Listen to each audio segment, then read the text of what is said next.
अभिशप्त कोहिनूर हीरा जिसके पास भी गया वो हो गया बर्बाद। प्राचीन भारत की शान कोहिनूर हीरे की खोज वर्तमान भारत के आंध्र प्रदेश राज्य के गुंटूर जिले में स्थित गोलकुंडा की खदानों में हुई थी, जहां से दरियाई नूर और नूरोनन जैसे विश्व प्रसिद्ध हीरे भी निकले थे। पर यह हीरा खदान से कब बाहर आया, इसकी कोई पुख्ता जानकारी इतिहास में नहीं है।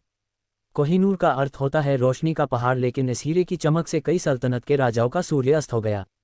ऐसी मान्यता है कि यह हीरा अभिशप्त है, और यह मान्यता अब से नहीं 13वीं शताब्दी से है। इस हीरे का प्रथम प्रमाणिक वर्णन बाबरनामा में मिलता है, जिसके अनुसार 1294 के आसपास ये हीरा ग्वालियर के किसी राजा के पास था। हालांकि तब इसका नाम कोहिनूर नहीं था। पर इस हीरे को पहचान 1306 में मिली, जब इसको पहनने वाले एक शख्स ने लिखा कि जो भी इंसान इस हीरे को पहनेगा वो इस संसार पर राज करेगा, पर इसकी के साथ उसका दुर्भाग्य शुरू हो जाएगा। हालांकि तब उसकी बात को उसका वहम कहकर खारिज कर दिया गया, पर यदि हम तब से लेकर अब तक का इतिहास देखें तो कह सकते हैं कि यह बात काफ़ी हद तक सही है। कई साम्राज्यों ने इस हीरे को अपने पास रखा, लेकिन जिसने भी रखा वह कभी भी खुशहाल नहीं रह पाया। 14वीं शताब्दी की शुरुआत में ये हीरा काकतीय वंश के पास आया, और इसी के साथ 1083 से शासन कर रहे काकतीय वंश के बुरे दिन शुरू हो गए, और 1323 में तुगलक शाह प्रथम से लड़ाई में हार के साथ काकतीय वंश समाप्त हो गया।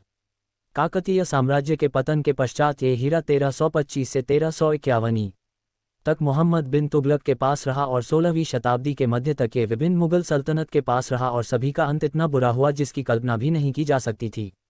1852 से पूर्व कोहिनूर हीरा, शाहजहां ने इस कोहिनूर हीरे को अपने मयूर सिंहासन में जड़वाया, लेकिन उनका आलीशान और बहुचर्चित शासन उनके बेटे औरंगजेब के हाथ चला गया।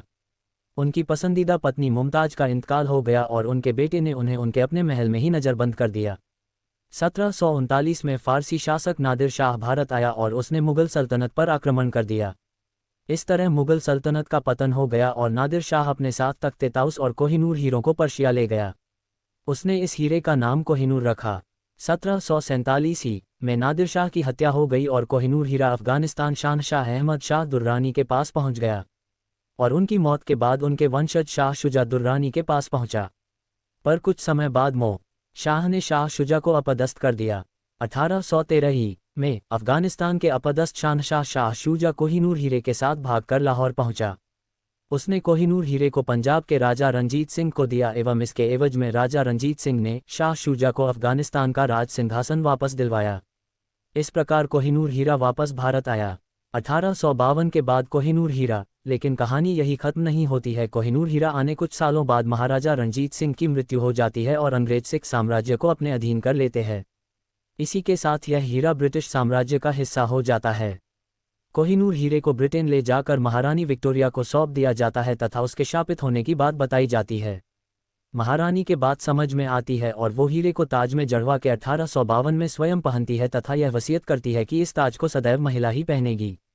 यदि कोई पुरुष ब्रिटेन का राजा बनता है तो ये ताज उसकी जगह उसकी पत्नी पहनेगी। पर कई इतिहासकारों का मानना है कि महिला के द्वारा धारण करने के बावजूद भी इसका असर खत्म नहीं हुआ, और ब्रिटेन के साम्राज्य के अंत के लिए भी यही जिम्मेदार है।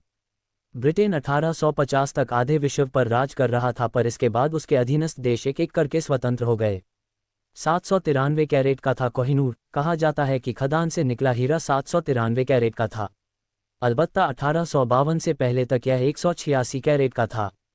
पर जब ये ब्रिटेन पहुंचा तो महरी को ये पसंद नहीं आया, इसलिए इसकी दोबारा कटिंग करवाई गई, जिसके बाद यह 105.6 कैरेट का रह गया। क्या है कोहिनूर हीरे की कीमत? What is the price of Kohinoor diamond? Kohinoor हीरा अपने पूरे इतिहास में अब तक एक बार भी नहीं बिका है। ये या तो एक राजा द्वारा दूसरे राजा से जीता गया या फिर इनाम में दिया गया, इसलिए इसकी कीमत कभी नहीं लग पाए। पर इसकी कीमत क्या हो सकती है, इसका अंदाजा आप इस बात से लगा सकते हैं कि आज से 60 साल पूर्व हांगकांग में एक ग्राफ पिंक हीरा $46 मिलियन में बिका था, जो कि मात्र 24.78 कैरेट का था। इस हिसाब से कोहिनूर की वर्तमान कीमत कई